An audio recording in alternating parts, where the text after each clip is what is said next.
Good morning class. आज हम पढ़ेंगे अव्यय।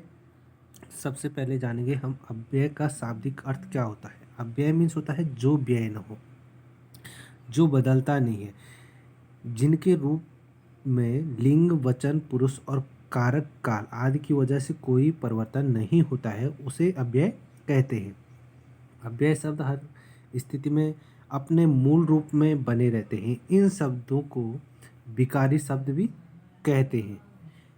अव्यय शब्द में जो है संज्ञा, सर्वनाम, विशेषण और क्रिया और विकारी शब्दों पर लिंग, वचन, कारक का प्रभाव पड़ता है, परंतु कुछ शब्द ऐसे होते हैं जिन पर लिंग, वचन, काल व कारक आदि का प्रभाव नहीं पड़ता है। ऐसे शब्दों को अविकारी शब्द या अव्यय कहा जाता है।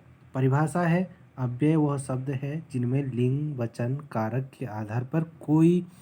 के आधार पर उसके मूल शब्द में कोई भी परिवर्तन नहीं होता है, उसे अव्यय कहते हैं। और वो मूल शब्द जो है अपरिवर्तित रहता है। जैसे वे शब्द हैं जब, तब, अभी, अगर, वह, वहाँ, यहाँ, इधर, उधर, किंतु, परंतु, बल्कि, इसलिए, अतएव, अवश्य, तेज, कल, धीरे, लेकिन, चूंकि, क्योंकि इत्यादि।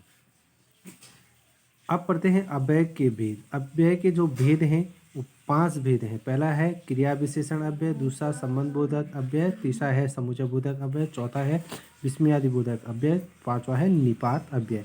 पहला जो है क्रिया विशेषण अव्यय किसे कहते हैं कि जिन शब्दों से क्रिया की विशेषता का पता चलता है उसे क्रिया विशेषण अव्यय कहते हैं। जहाँ पर, यहाँ, तेज, अब, रात, धीरे धीरे, प्रतिदिन, सुंदर, वहाँ तक, जल्दी, अभी, बहुत, आते इत्यादि ये क्रिया विशेषण अव्यय होते हैं। उदाहरण से हम देखेंगे जैसे कि बच्चे धीरे धीरे चलते हैं, धीरे धीरे क्रिया हो रही है, क्रिया, और ये उसकी विशेषता बता रहा है। संज्ञा और सर्वनाम की विशेषता बताने वाले शब्द विशेषण। तो यहाँ पर क्रिया विशेषण जो है वो धीरे धीरे चल रहा है।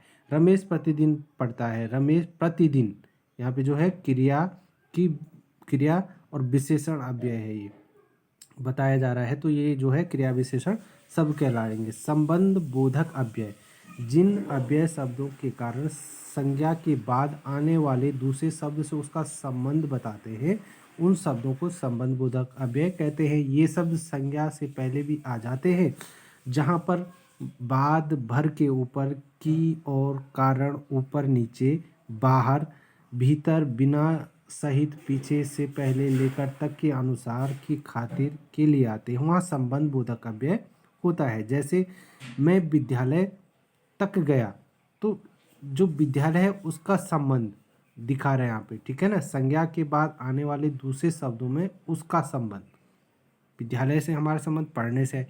स्कूल के समीप मैदान है, स्कूल के समीप क्या है, मैदान है। धन के बिना व्यवसाय चलना कठिन है। तो ये क्या है, संबंध को बता रहे हैं, एक दूसरे से संबंध बता रहे हैं।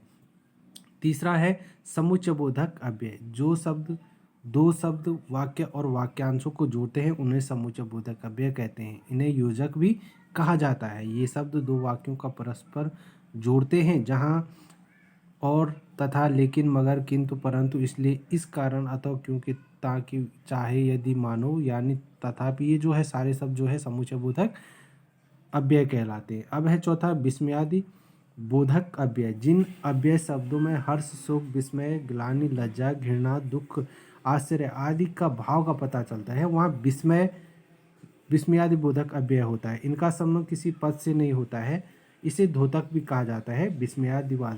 विस्मयादि बोधक अव्यय कहलाते हैं। इनका जो है चिन्ह इस प्रकार से होता है, जो ये चिन्ह लगा है विस्मयादिवाचक वाक्यों में। जैसे वाह, ये जो है विस्मयादि बोधक का चिन्ह लगा हुआ है यहाँ पे, क्या बात है।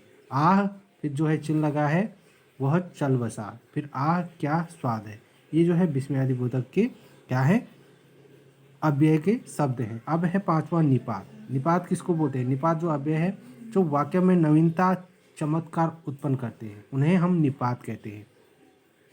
यह जो अव्यय शब्द किसी शब्द या बाद या पद के पीछे लगकर उसके अर्थ में विशेष बल लाते हैं, उन्हें निपात अव्यय कहते हैं।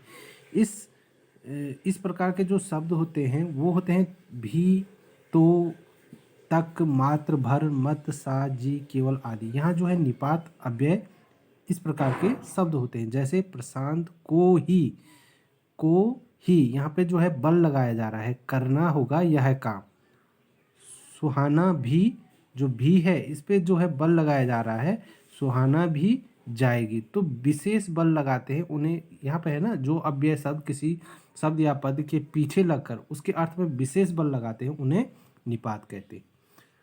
इस प्रकार से आप वीडियो को देखेंगे और जो है इनकी परिभाषाएं उदाहरण सहित नोट करेंगे अपने नोटबुक में।